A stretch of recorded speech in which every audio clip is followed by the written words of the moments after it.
I think the basics of it is, I just wanted a few words from you. I want people to know that, the band is more than, it's not just me. I'm just the one with access to a camera.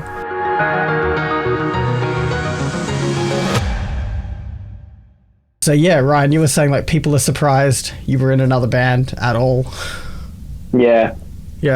My mum yesterday, I was like, Mum, did you listen to my new song? She's like, what are you talking about? I was like, what do you mean? Danger released our new song yesterday. She's like, you're not in that band. It's like, yes, I am. She's like, what do you mean? Since when? I was like, about 2017. She was like, oh, I knew you played with them, but I didn't know you were in the band. I'm like, well, yeah, we have a new song out.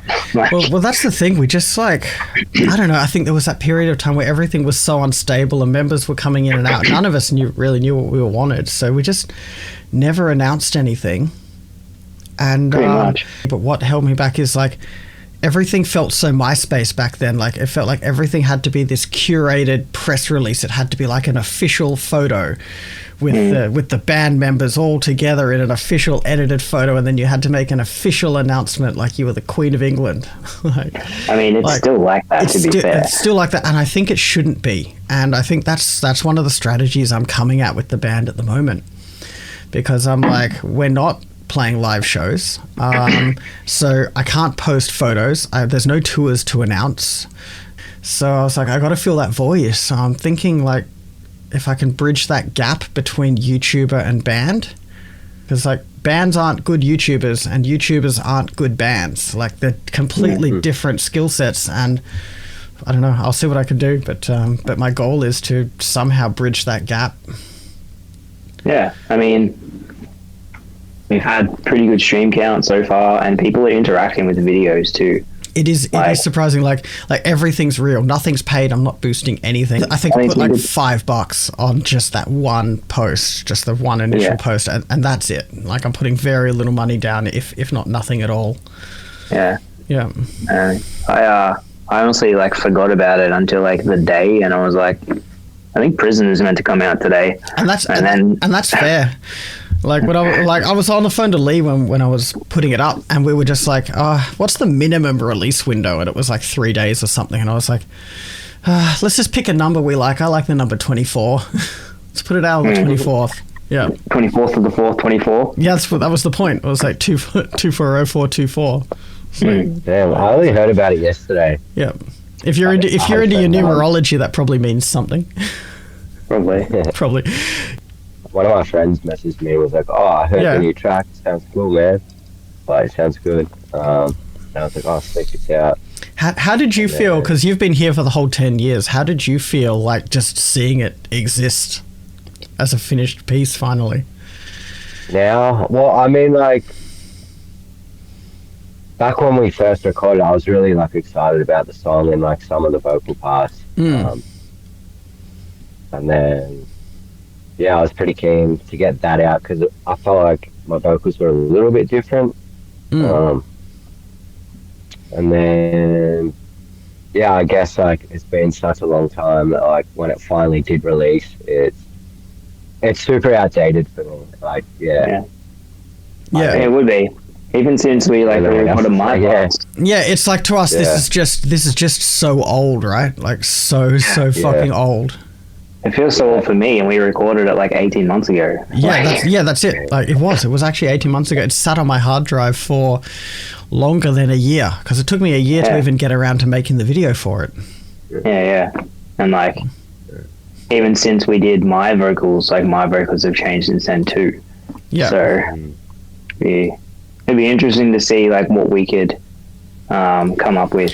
Well, that's it. It's like brand new music. It's like we've released the chains, we've released the shackles. That old thing's over, and now I just want to do something that's just totally current day. Like who are we right now as a project? Yeah. One of my mates this morning, I was chatting to him. I was like, "Oh, hey, did you hear like Danger's new song?" And he's like, "He was like, what?" I was like, "Yeah, listen to this." And he was like, "Oh."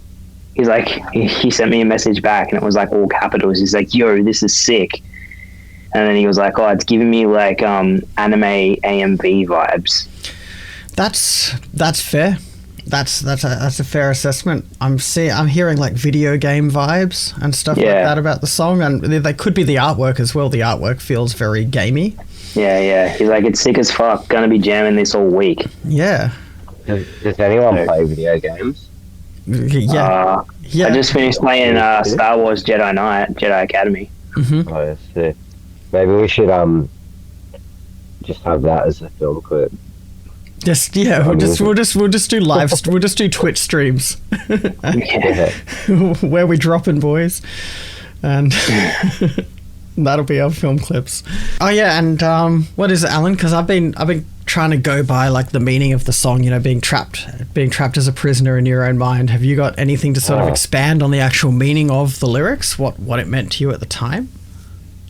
I guess I was just trying to write something to motivate, or that like was motivational. Conquer the skies, conquer the earth. Conquer the skies, conquer the earth is a really confusing chorus. It's very uncertain what that's talking about. Like, why are they are they the key lines in the chorus just because we kind of shoved them there? Yes. Yes. I think they were like lyrics we needed to be sung. And we found them with Dave. That's right, because clean vocals were kind of always the afterthought lyrically. We get the heavy vocals is where the meaning is, and the clean vocals would just sort of repeat around a concept or something like that. They were more about the melody than they were about the content. I love how your explanation was they were lyrics that we needed to be sung. Yeah. So if you're looking for meaning in our songs, look to the heavy parts where Alan's singing, because that's where the meaning is. That's where the real. Alan, tell us about your lyrical content. Well, they're basically just lyrics that need to be sung. They're just lyrics that we just kind of shoved in there. Yeah, basically. It's one way to write a song. The emphasis of our songs is all against, the dirty vocals. That's what matters. Yeah. Fuck pop choruses and hooks. That's right. Yeah. If you're looking for meaning, look for the heavy sections. That's where it is. Because sometimes when I read your lyrics, Alan, like I just I've interpreted them as like totally nihilistic, like in some ways hopeless. Yeah, because I used to listen to a lot of Allan and Ryan, and I wanted to be like her. Yeah. And I wanted to write something that was like super like dark and sad, but like kind of like in a bright way, if that makes any sense. It does make sense, because I think in retrospect that's helping me sort of understand it, because I do hear a lot of like hopeless nihilism, like it's not a happy, like kind of like it's not a happy ending sort of lyrics. Yeah. Like it works out, but not in the way you wanted it to. Yeah. Yeah. And like I think in one of the songs it says like we could burn in hell as one. Mm-hmm. That's one of the old lyrics, but Yep. Like it's like vision within. Yeah. It's like that. It's like the goal would be like to burn in hell, but like realistically, no one would want to burn in hell. I don't really understand the concept. But I don't know. They're sometimes they're just these powerful one-liners that like they sort of they say like you said, they say something really dark, something you wouldn't actually want, but. Yeah. But it makes you feel, it's evocative, it gets the people moving. That's it. Gets the people going. That's what it is. That's how hard motherfuckers want to find me. That's what it's about. So, Ryan, how do you feel like basically being spread across multiple projects at this point? Well, and each project's got its own flavor and its own thing going on. How do you feel about that?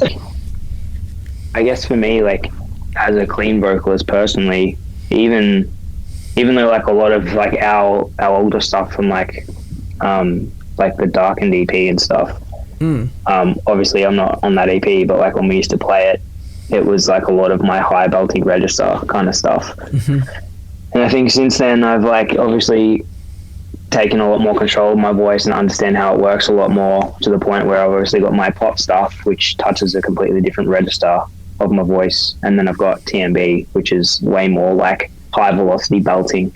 But I feel like even in the recording for Prisoner, we played a lot more with like my mixed voice rather than my like high velocity belting voice, which isn't really something that I use a lot in the Motion Below. Yeah, see, that Prisoner was like in the middle of those two projects. It wasn't quite like belting as hard as he could, but it was a little bit not quite as sweet and pop. Because you remember, I don't know if you remember, like when we were in the studio and I was like, I don't know if I can sing this.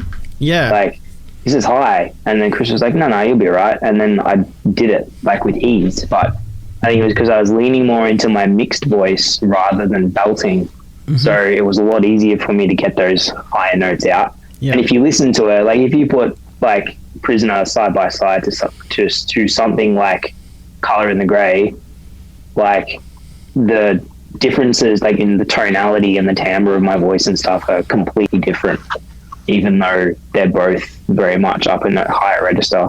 Yeah. So it's good. Like I almost, even though I'm essentially doing the same role in this band, like I'm able to still use my voice in a different way. And yeah, like it could even be something that we'll be able to like tap into in the future too, because even since we did that, like I've been getting vocal lessons and stuff.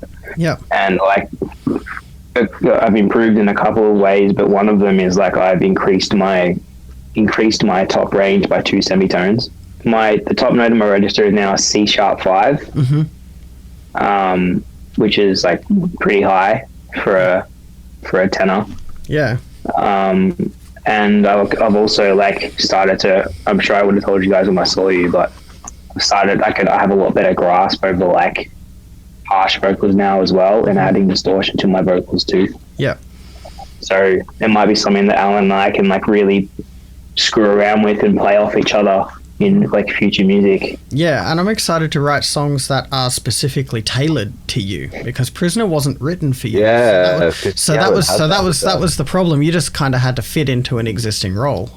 Yeah. I mean, part of me like wishes in like a little bit that we did redo Falling and Fading, even though like there was no like real course to do so. Part of me wishes we did. It was absolutely just budget reasons that like, I just didn't want to pay for I just couldn't pay for another studio day. And part of me wishes we did. It would have been nice to have those 2 tracks together with you on them, but anyway, we're just gonna head to whatever the new track is. New track or tracks. Yep. All right. Anyway, I gotta go, guys. Great talking to you guys. Good to chat to you. See you later. Bye. Take care. Bye. See you, boys.